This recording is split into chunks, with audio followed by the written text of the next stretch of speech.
Great. Hello, really, really warm welcome to the London Buddhist Center. Very, very nice to have. Oh, had a little bit of an echo. So welcome to the London Buddhist Center. My name's Dana Yuta, and I'm in the room with Anna Narbury, who's another yoga teacher here at the Buddhist Center. Very, very nice to have my friend and colleague Anna in the room today. We're coming to you live from the London Buddhist Center. It's a yoga class that starts in a couple of minutes. So do say hello if you're practicing live with us. I know there are a few people waiting. It'd be nice to know who's practicing today. And today, what we're going to be doing is to be exploring the breath. And we're doing a whole week of exploring the breath. So Anna taught a class that was also breath-based on Monday. And on Friday, I'm going to be covering for Shraddha Gita. And we're going to be doing another breath-based class. We'll be doing sun salutations on Friday. But today, what I wanted to do is to say a little bit about the in-breath and the out-breath, mainly the in-breath, but I might talk a little bit about the out-breath as well. But I'll wait a couple more moments just for people to join us. And it's interesting, actually. I don't know where you are practicing from and when you're practicing if you're not watching us live. But here in London, we've just sort of passed the bank holiday weekend in August, so the last bank holiday weekend in August. And it does feel like we're moving into a different phase of the year with kids going back to school, and also that's allowing parents to go back to work. You can definitely feel there's a sense of more busyness in London. And I think it's really, really important as you sort of transition into a new phase, as the seasons change, as things change, that you're able to ground yourself in steadiness of practice and to really sort of maintain steadiness of practice. And one of the reasons why we work with the breath in yoga and in meditation is that you might not always be able to meditate, in the moment, or you might not always be able to do a few yoga asanas in the moment, but you can always come back to the breath. Yeah. So it's really, really important to see if you can learn fluency and vocabulary around the breath. Okay, so it's 12 o'clock, so really, really warm welcome to you if you've just joined us. So just to say again, my name is Dana Yuta, and I'm here at the London Buddhist Center, and in the room is my colleague and friend Anna, who also teaches yoga here, and she's doing the tech and also going to be practicing in the room with me. So I thought I'd just sort of start off with a little question that I had ages ago. So I don't know, maybe this was about somewhere around 2013, maybe. I've been practicing, by that time, been practicing yoga for about 8 years. And what I thought was a really intelligent question came into my head one day. So one of the things that happens in the yoga tradition that I practice in is that every so often teachers will run things that they call conferences, which is a little bit like the Dharma nights that we have here. You know, the teacher gives a little bit of like a talk about yoga philosophy, and there's a kind of seminar bit where people ask questions and have a bit of a discussion. And I thought I had this really, really good question to ask my teacher. And I think I was quite excited about it because usually I can't really think of like a good question to ask. And then the question that I thought I would ask is, when you get into a posture, do you get into a posture on an in-breath or do you get into a posture on an out-breath? Anyway, who knows why I thought about that question. But then almost immediately as the question left my mouth, I realized that the answer is it depends. It depends which posture you're doing. So immediately I sort of felt a little bit silly, like what a silly question, what a waste of a question. Anyway, some sort of discussion ensued and it was fine. And then I realized that probably what I needed to do was just look at my practice a little bit more and see if I can notice like which bit of the breath sort of doesn't seem so clear to me. And the more and more as I practice, as I look at the breath in my yoga practice, I realize that for me, I find it quite difficult to breathe in, or more difficult to breathe in postures. I tend to take a very short and quick in breath, and then the out breath tends to be quite long and quite slow. So the more I've noticed my breath in yoga practice, the more uneven I've found it.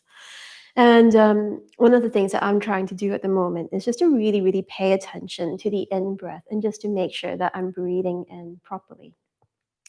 So I was thinking that in the world of COVID, it's probably quite nice if you're practicing on YouTube just to be able to focus on the breath. You know, when you're practicing with other people in a yoga studio, that might sort of feel a little bit more dangerous to be breathing loudly or to be around other people who are breathing loudly.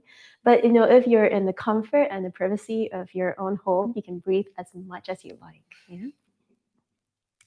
So, what we're going to do is we're just sort of going to start off by getting in touch with the breath. So if you get yourselves onto your two blocks and sit cross-legged, sit astride, sit as comfortably as you can. And see if you can sit with a long back. So one of the reasons why we ask people to try their best not to hunch over is that when you're in the hunched over position, it's not so easy for your rib cage and your diaphragm to move as you breathe. So sit with a long spine so that the whole upper body can move freely as you breathe. We're not going to do anything terribly special today. We're just going to breathe in nice and slow and breathe out nice and slow. So we'll just do about 10 breaths like this, breathing in, breathing out. And if you want to, go ahead and breathe with sound. Inhale like Darth Vader and exhale like Darth Vader. You can go ahead and breathe as loudly as you like, inhaling and exhaling. So you can imagine that you're breathing in calm and spaciousness, and you're breathing out calm and breathing out spaciousness.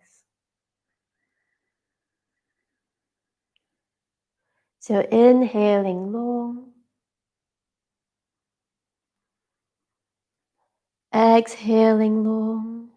And just take about 3 more breaths, just like this. Very, very slow breaths. Inhale.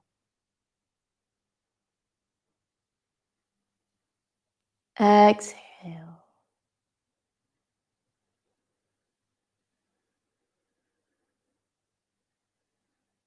Inhale.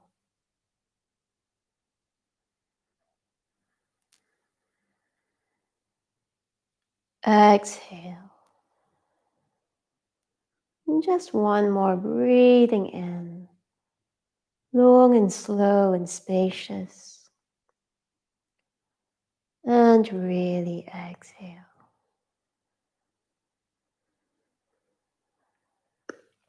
So let's just start to move with the breath. Interlace your fingers, press your palms out, tuck your head in. And again, see if you can take a few long, slow, calm breaths here. As you breathe in, see if your shoulder blades can move apart.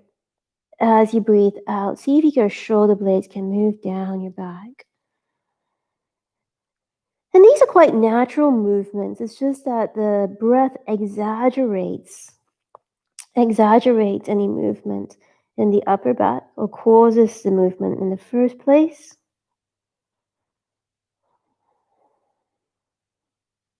And then on your next inhale, you can reach your arms up. Really sit up tall, stretch your arms up. Breathe out, take a little stretch to the side. Inhale, come back to center, and exhale to the other side. And inhale, come back to center. So come on into a twist. So pop your left hand onto your right knee, twist with the right first. Sitting up nice and tall. Looking around behind you. And see if you can notice what happens to the twist as you breathe in and as you breathe out. We'll take one more breath here, letting the spine and the ribcage stretch and expand. And then let's twist the other way. So one of the reasons why you might want to pay attention to the breath as you do the yoga postures, do the yoga asanas, is that it gives your mind something to do, something to focus on, a point of concentration. Very, very easy to be, going through your day, particularly if you're doing a lunchtime class, sort of like in the middle of your day. Very easy to be sorting out your inbox or, planning stuff or having arguments in your head with people. So really breathe in, focus on the breath and what the breath is doing in the body. Really breathe out. Good. So come onto your hands and your knees. We're going to continue warming up. And again, the focus really is the breath today. So see if you can synchronize the breath and the movement. So you breathe out to lift the spine, tuck the head in, tuck the tailbone in, and you breathe in to drop the belly, to lift the tailbone, to lift the chin. So exhaling, tucking the head in, and inhaling. So as you breathe long and slow, see if you can really fill the movement with the breath and fill the breath with movement. So that as you're moving, as you're breathing, the breath sort of helps you get the most out of the posture. So as you tuck your rib cage in and you fully exhale, you're really, really making that rib cage cavity nice and small and tight. As you breathe in and you drop your rib cage towards the floor, the inhale really stretches the front of the rib cage. Keep going. We'll just do a couple more. See if you can notice the exaggeration of the movement that the breath causes. And then when you're ready, what we're going to do is we're going to settle into downward dog. So, tucking your toes under, lifting your hips up and back, and settling into downward dog. So spread your hands nice and big.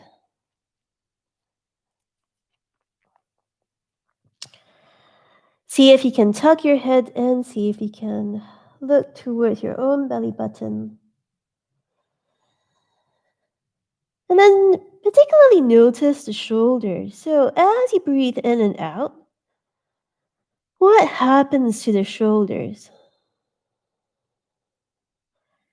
Probably the shape of your shoulders changes as you breathe in and out. And it might be quite subtle, yeah? So it might be quite subtle. And what you might be able to do to help that along is to see if you can just roll your shoulders outwards away from your ears, particularly as you breathe out. Make sure that you're engaging the lower abdomen so that as you breathe in, you're slightly moving your hips away from your hands. So those are two movements that you can make with the breath. As you breathe in, you move your hips up and back. As you breathe out, you're rotating your shoulders outwards.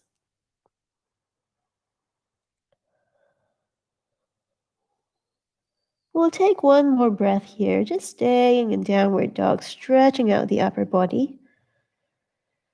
And then let's come into warrior one. So right foot takes a step forwards, drop the back heel, both arms reaching up.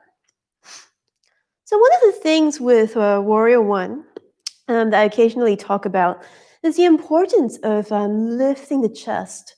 So if you aren't quite able to articulate your chest, one of the things that happens that As you look up between your hands, you'll sort of hitch your shoulders up.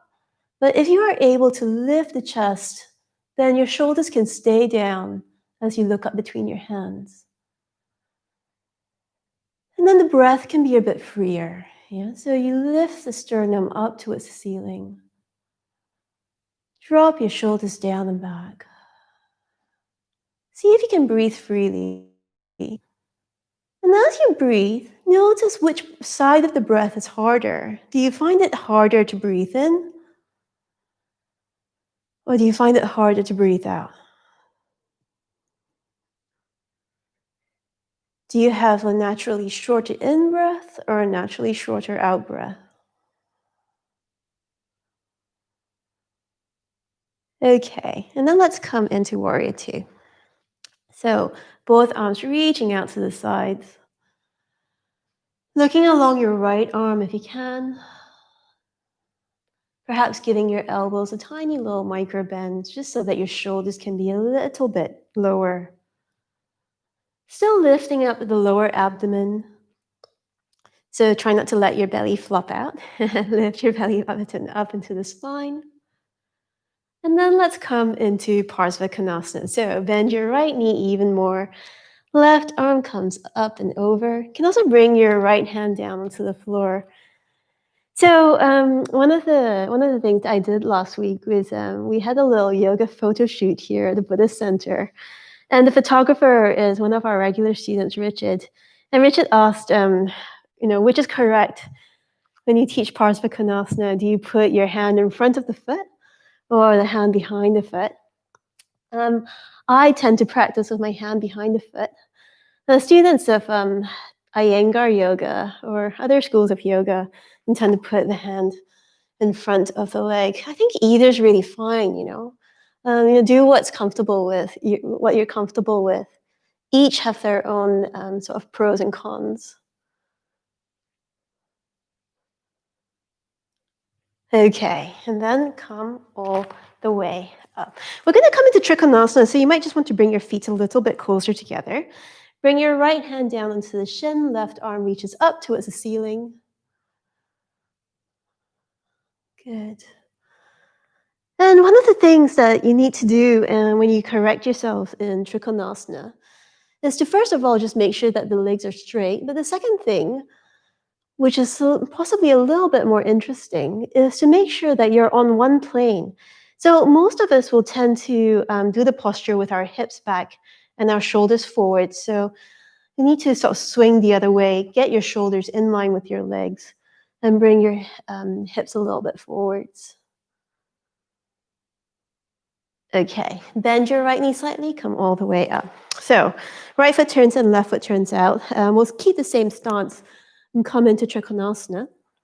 So again, left hand onto the left shin, just make sure that your shoulders and your hips are in line with your legs. Probably draw your shoulders back. Bring your hips forwards, making sure that the legs are long. And again, just notice if you're breathing or not. So if you're a little bit like me, you'll need to particularly make sure that you do a long in-breath. Do a long out-breath.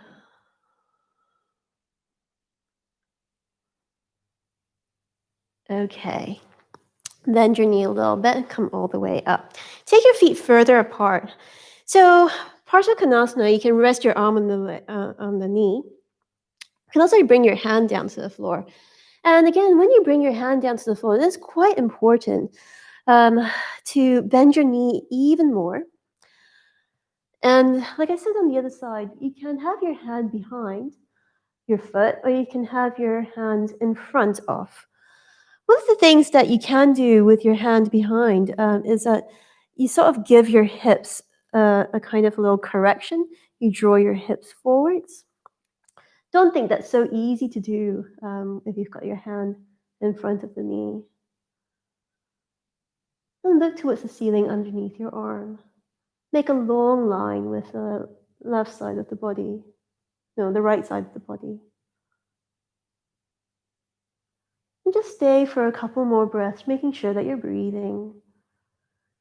Notice how that changes the stretch in your hip and the belly. And then when you're ready, you can come into Warrior Two. You might need to adjust your feet a little bit. Look along your left arm. Again, just giving your elbows a tiny little micro bend. Your shoulders drop down your back. And breathe freely.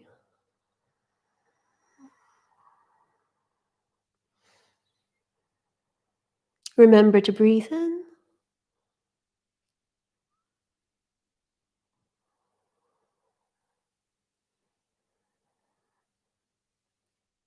Okay. And then coming into Warrior One. So remember to lift the chest in Warrior One. That's one of the sort of cues that we're practicing today. So if you don't lift the chest and try to look up between your hands, what you get is that your shoulders tend to hitch up. So important to move your sternum, that little breastbone, up towards the ceiling, so that when you look up, your shoulders drop down your back. You can breathe freely. So using the breath as a point of focus in this particular practice,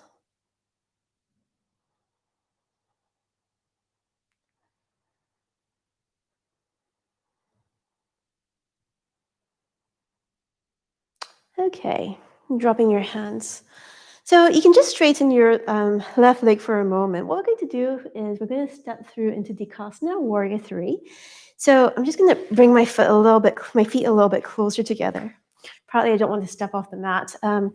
When you're ready, you can reach your arms up. So a short warrior stance.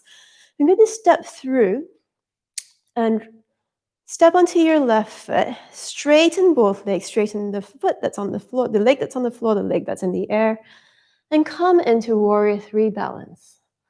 So remember, the point of this class today is the breath.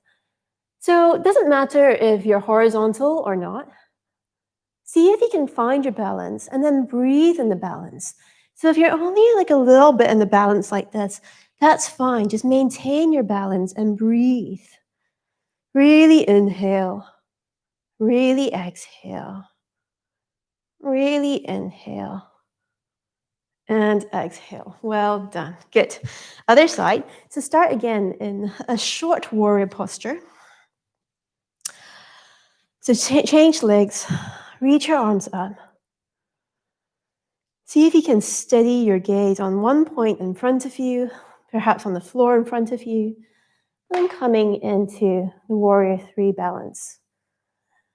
So, breathing. Remember, it doesn't really matter if you're only a little bit in the posture like this. The main thing is to see if you can breathe. So find your balance, breathe a lot, noticing which side of the breath is shorter or longer. Well done. Okay, you can bring your feet together. So stand in Tadasana for a moment. Just be really, really tall. Close your eyes. See if you can imagine the breath traveling down the sides of your neck, down the shoulders, down the arms. And exiting through your fingertips, just drawing your shoulders down your back.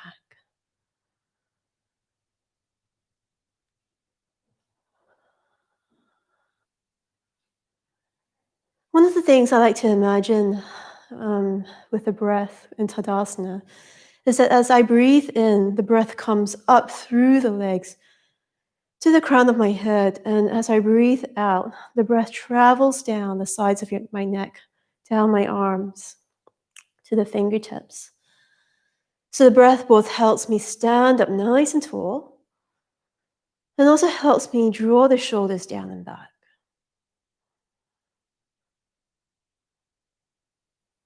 So just imagining the breath coming in through the feet to the crown of the head on the inhale.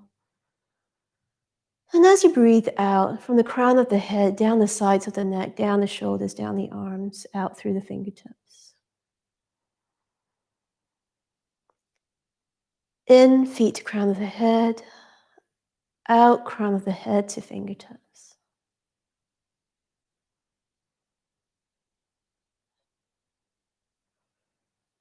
And just taking another breath like this.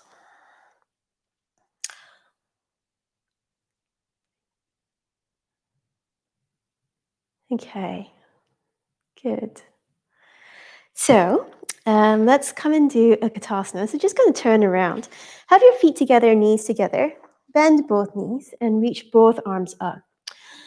So last week I was teaching a yoga intensive, and one of the things I was trying to encourage people to do is just to be a little bit more upright in the torso. I think often when we start teaching people Utkatasana as beginners, we try to get people to bend their knees quite a lot.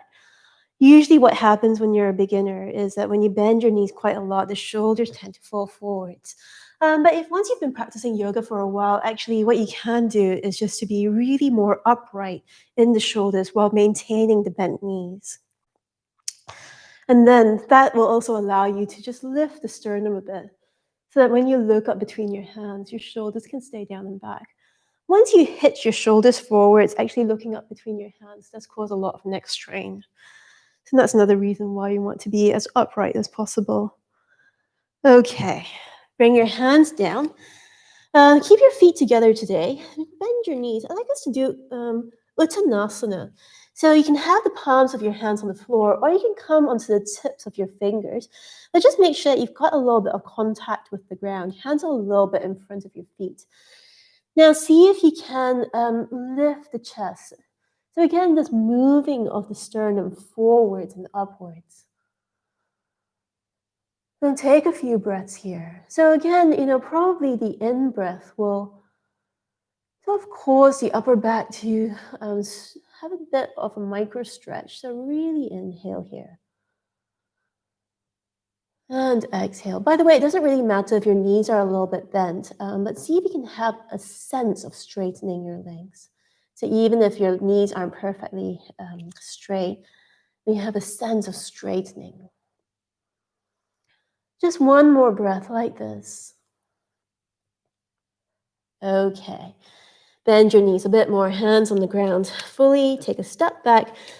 Let's do a little vinyasa. So into chaturanga. As you exhale, bend your elbows. You might need to drop your knees down to the ground to do this. Breathing in into upward dog. So really breathe in. In fact, let's spend an extra breath here. Really breathing in an upward dog. And then downward dog.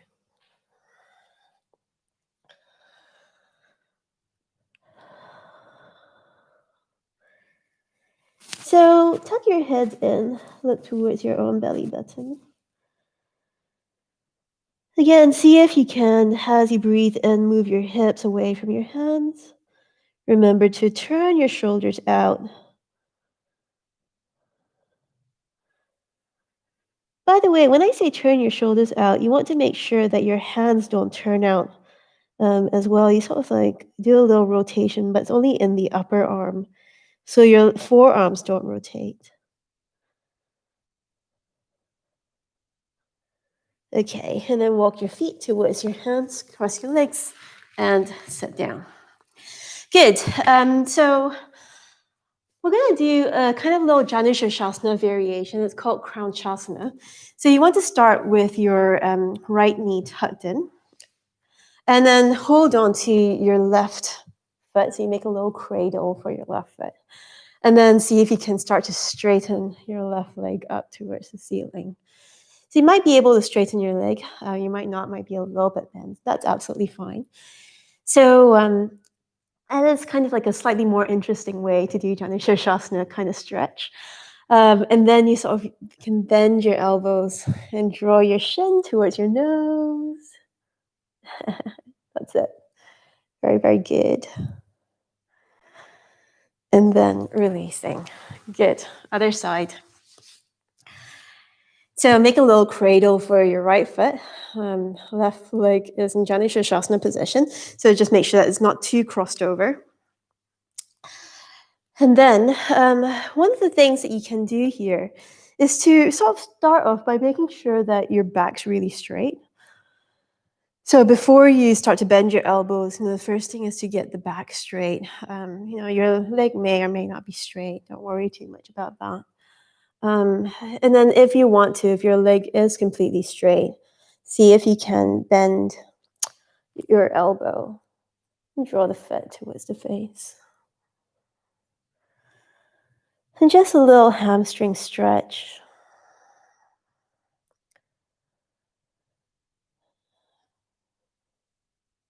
Okay. And then releasing. Good. Yeah, so we'll do a different sort of similar but different posture. See if you can catch hold of your legs like this. And what we're going to do is we're going to come into Ubaya Padangusthasana. So just find your balance here and then see if you can hold on to your big toes instead. So you're using your thumb and first two fingers. Most yoga toe holds are the same. You use your thumb and first two fingers. And the thumb hooks onto the inside or the outside of your big toe.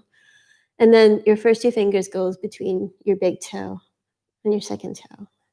So both legs like this. And then see if you can straighten your legs. Again, they might not be completely straight. Main thing is to keep your balance. Okay, got that? So this is only half the posture. The main thing about Ubaya Padangusthasana is the way you get into it, which is fun. We sort of roll into it. So what you need to do is bend your knees again, lie back, keep hold of your big toes. Start to throw your feet back. Again, your legs may be straight, they might not. It's a little bit like doing halasana, plow posture, when you lift your hips off the ground. And then you breathe in and straighten. So that's a little cheating version. The full version, you do it with straight legs. But see if you got that.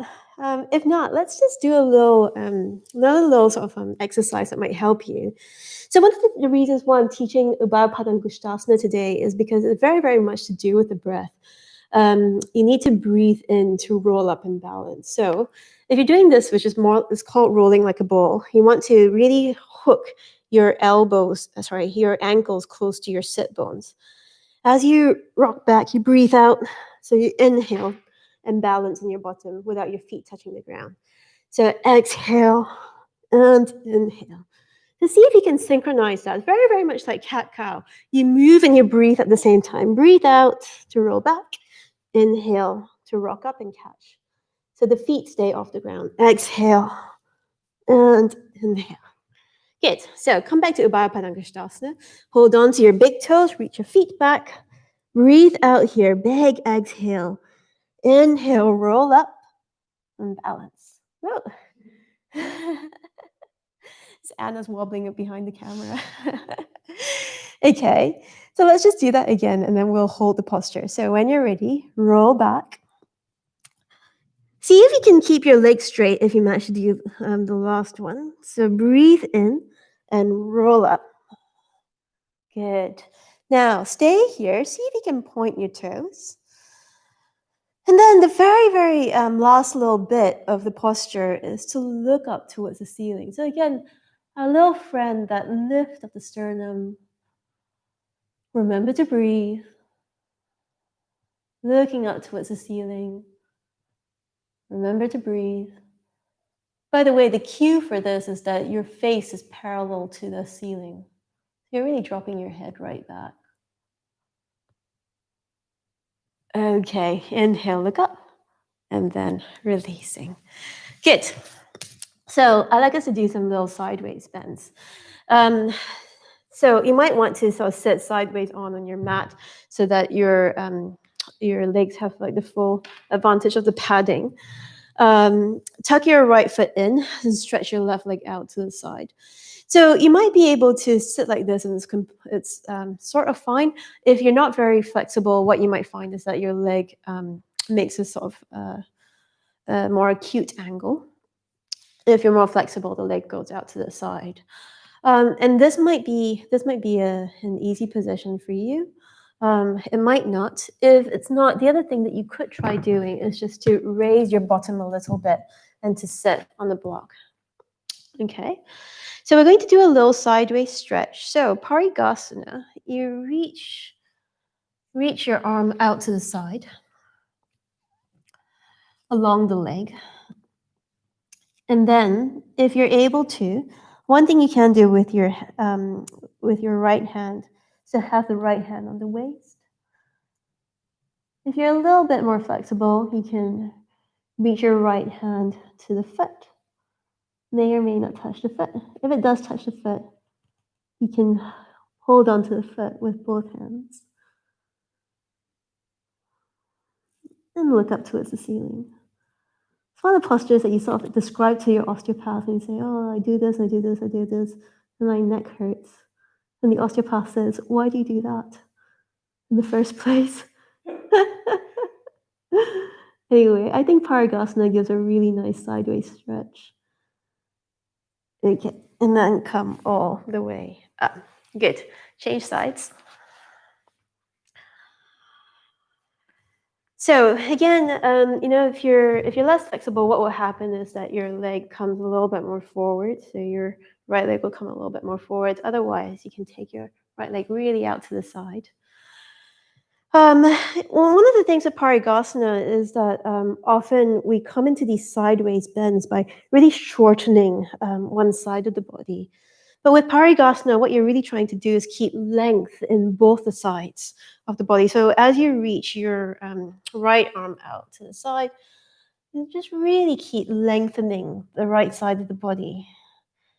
The left hand can stay on the waist, or if you want to, it can reach up and over, see if you can catch hold of your foot.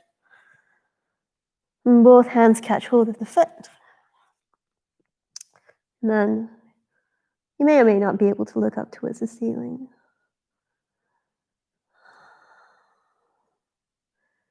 Again, remembering to breathe, notice what happens on the in-breath.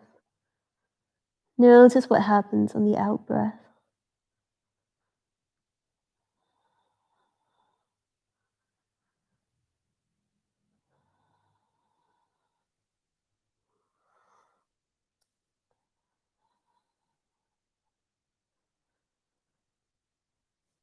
Okay, and then inhale, coming all the way up. Good. So coming into Sukhasana with your legs crossed, coming into a forward then. So again, you might want to stay on the block or you might want to sit on the floor. And just reach your arms forwards. Whichever version you do, just make sure that your sit bones stay grounded, so you're not sort of coming over onto your knees. Like this, sometimes what happens is people lift their bottoms up to come forwards. Just make sure that your hips stay firmly grounded.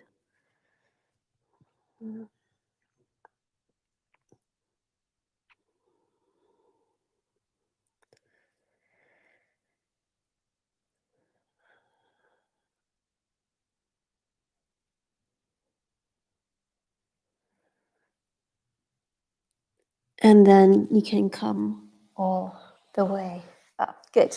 So one of the reasons why I wanted to do that little hip stretch is because I like us to sort of practice coming into lotus. Over the years, one of the ways I've tried to teach people to come into lotus that seems to have worked well is to actually do it on the ground. So if you do it on the ground, probably what happens is that there's a little bit more space for your knees to move. You want to start off always with your right foot. So you tuck your right foot in. And you bring your right foot as close as possible to your left hip. Yeah. And this is what's difficult to do on the floor. See if you can move your your right knee away. Yeah. So you move your right knee away from the shoulder. And then you bring your left foot in. Got that? It's quite complicated. So we just sort of show that again. You can start with your feet flat on the floor, actually. And just bring your right foot into your left hip, like this.